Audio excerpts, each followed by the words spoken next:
Lost in the middle of time.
So we've made it to Rawson Lake. I have not vlogged most of this hike, to be honest. I've actually forgotten about it because it was so peaceful just walking through the trees.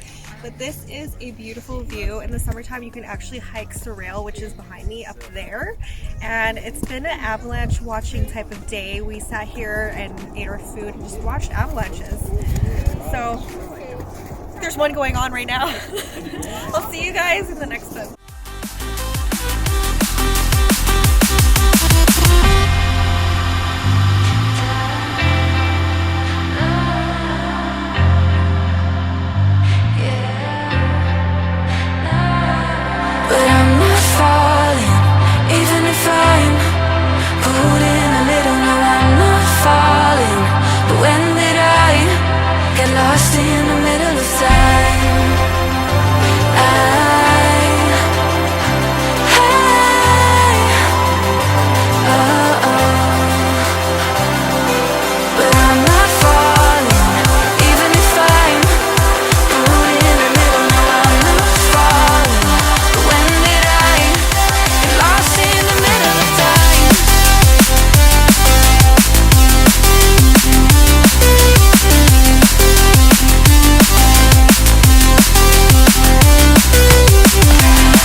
Pieces. I left you with the parts of me I don't wanna see you again. Don't wanna write any more of our story, 'cause I know how it is. When love isn't enough, you have to move on just to be numb. You know the rules there. No, it's not right. No, it's not right. I sleep better at night.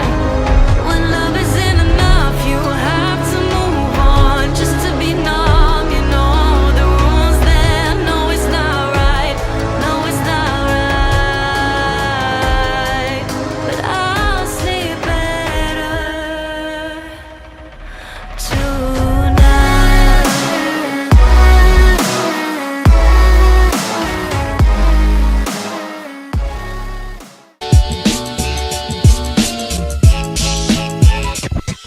guys, welcome to my after hike summary for Rawson Lake.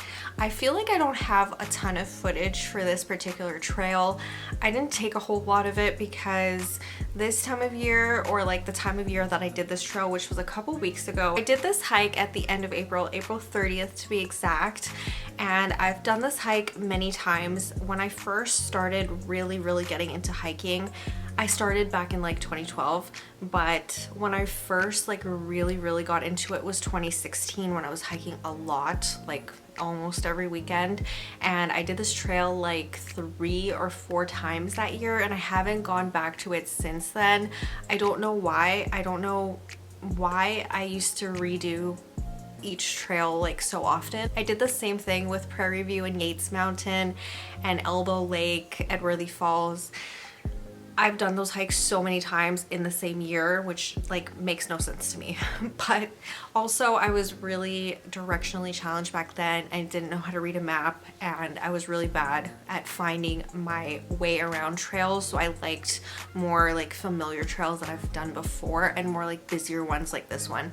So this one is a quite busy trail. Even the time of year that I did it, there was a ton of people on it, and there was a ton of people that weren't even wearing micro spikes. I still think when I did it personally, I needed micro spikes to complete it, especially during the downhill sections, because this trail is quite a gradual incline. There is steep sections and there's steep downhill sections when you're going back to the parking lot, but it's a lot of switchbacks to get to the lake. And I felt like I saw a lot of people just struggling in their running shoes, and you know what, I've been there. I've been one of those people that used to hike in running shoes, but never in the winter time. So I can't imagine how hard that is for you guys trying to hike this trail in running shoes. Like, I feel your pain, but at the same time, I'm like, oh my gosh, micro spikes would just solve all your issues, you know?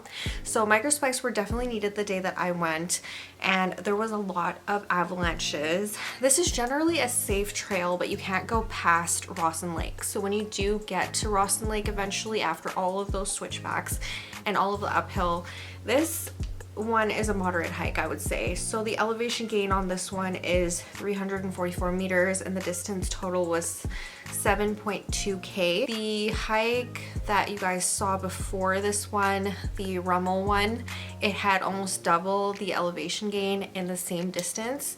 So that one, of course, is a ridge hike. This one is, you're basically hiking to a lake. So yeah, it's more of like a moderate slash on the easy side in the summertime type trail. I think anything with snow can be a little bit challenging because snow is a little bit harder to wade through, and anytime you go off trail even a little bit, you basically post hole, especially this time of year. So as far as ticks go, I'd like to mention this. There's no ticks on the trail the day that we went. We didn't find any ticks on us or anything like that. I'm saying this because I had a really traumatic experience with ticks like a week after this hike, or week or 2 after this hike. It was insane.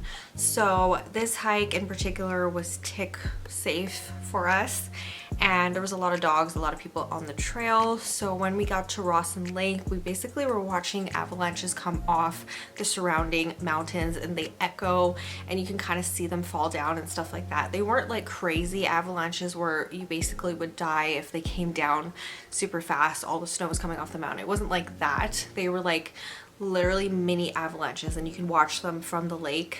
I didn't feel unsafe doing this or anything like that. This is generally a safe hike and a really good winter hike, a really good summer hike, fall, whatever season it is.